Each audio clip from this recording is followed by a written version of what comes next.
Hello students, today we'll be starting with a poem, The Lake is Love, Innisfree. This is a very beautiful poem written by William Butler Yeats.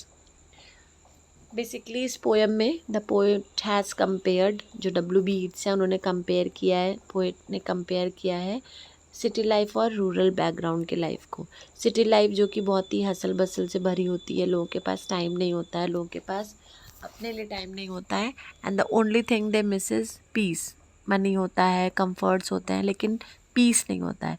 जबकि rural background में क्या होता है, आपके पास piece मिल जाता है, क्योंकि वहाँ पे बहुत ज़्यादा कियोस नहीं होता है, बहुत ज़्यादा हसल बसल नहीं होता है, and a person is able to get immense piece.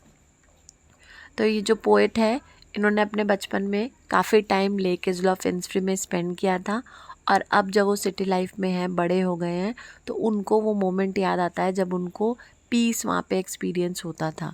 And now he wants to go to that same place again, ताकि उनको वो पीस क्या हो सके, फिर से एक्सपीरियंस हो सके। तो इस पोएम में बेसिकली पूरा यही बताया है कि किस तरह से पोएट जो है अब वो वापस लेक इज़ लव इन्निसफ्री में जाके रहना चाहते हैं, ताकि उनको दोबारा से लाइफ में क्या मिल सके, पीस मिल सके, एक स्टेबिलिटी मिल सके, एक कामनेस मिल सके।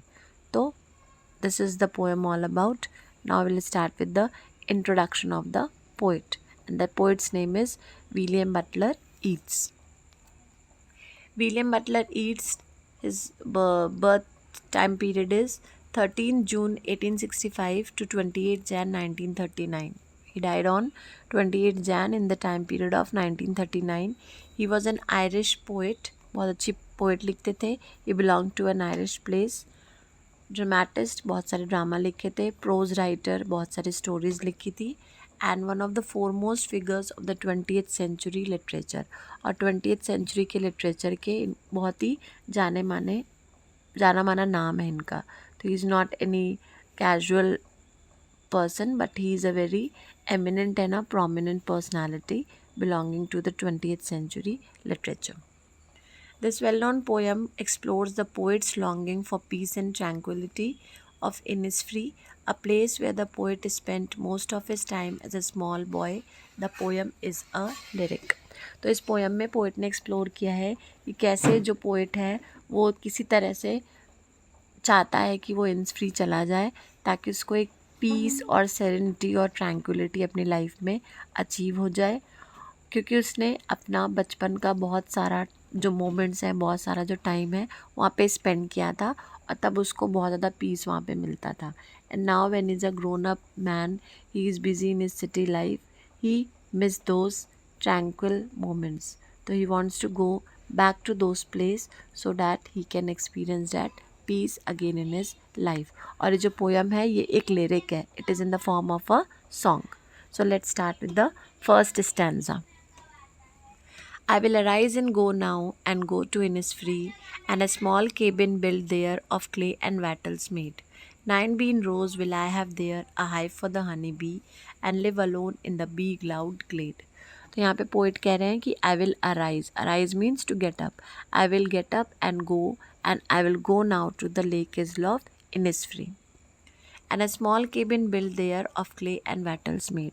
और वहाँ पे जाके मैं एक रूम बनाऊँगा. केबिन मीन्स रूम बनाऊँगा, और वो जो रूम होगा किसका बना होगा, क्ले का बना होगा और वैटल्स का बना होगा. क्ले मीन्स मिट्टी, और वैटल्स मीन्स ट्विस्टेड स्टिक्स जिससे आप फेंसेस और वॉल्स क्रिएट करते हो.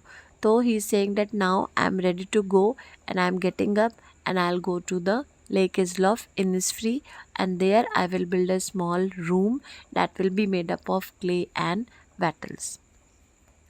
9 bean rows will I have there, a hive for the honey bee, and live alone in the bee loud glade. अब जब पोएट वहाँ पे जाएगा तो उसको खाने के लिए भी कुछ चाहिए होगा. तो पोएट बता रहा है कि वहाँ पे जब मैं जाऊँगा then I'll be cultivating bean. I will have 9 rows of beans, और मैं उसको कंज्यूम करूँगा. and along with that I will have a honey bee का hive. हाइव मीन्स मधुमक्खी का छत्ता होगा जिसमें से मुझे क्या मिलेगा, हनी मिलेगा. Then both this things I will be utilising it as my food. And live alone in the bee loud glade. और वहाँ पे अकेले शांति से रहूँगा. बी लाउड मतलब वहाँ पे इतनी ज़्यादा शांति रहेगी कि जो बीज हैं उनकी आवाज़ भी मुझे क्या होगी, अच्छे से सुनाई देगी. और मैं वहाँ पे बहुत ज़्यादा क्या करूँगा, पीस एक्सपीरियंस करूँगा and I will be enjoying my life there. So this is the first stanza in which the poet is saying that now I will get up and go to the lake Isle of Innisfree. There I will be building a small room which will be made up of clay and wattles. There I will have 9 rows of beans and honeybee which I will be consuming, and then I will be living there alone happily in the beloved glade. Glade means open space होगा and I will be experiencing peace there. So this was the first stanza. Stanza 2.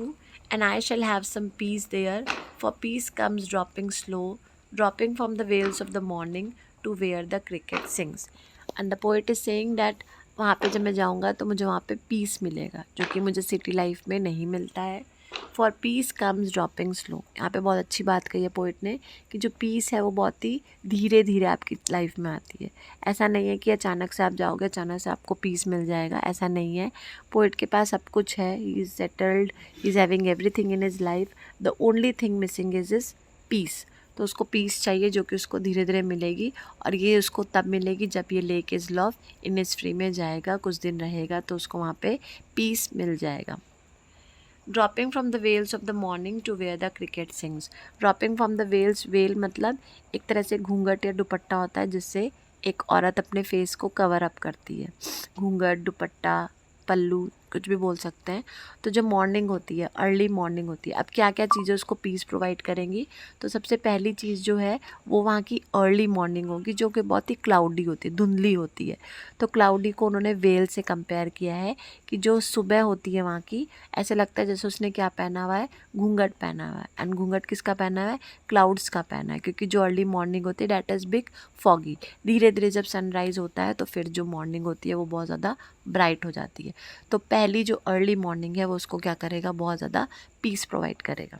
Second, to where the cricket sings. Cricket एक तरह का insect होता है जो कि बिल्कुल grass hopper की तरह लगता है, लेकिन उसके जो पैर होते हैं वो थोड़े छोटे होते हैं. और जो मेल क्रिकेट होता है वो एक साउंड क्रिएट करता है, चर्पिंग साउंड होता है, वो उसको सुनाई देगा सुबह सुबह, और वो उसके लिए एक सॉन्ग का काम करेगा जिसको सुनने के बाद पोइट को क्या मिलेगी, पीस मिलेगी. तो 2 things the poet has mentioned in this stanza through which he will get the peace. Number 1, early morning, foggy, cloudy early morning, which has been compared to a veil. Veil is a thing or a piece of cloth worn by a woman to cover her face. And second thing which will give poet the peace is the song of a cricket. Cricket is an insect. Now stanza number 3. There midnights all a glimmer, and noon a purple glow, and evening full of linnet's wings.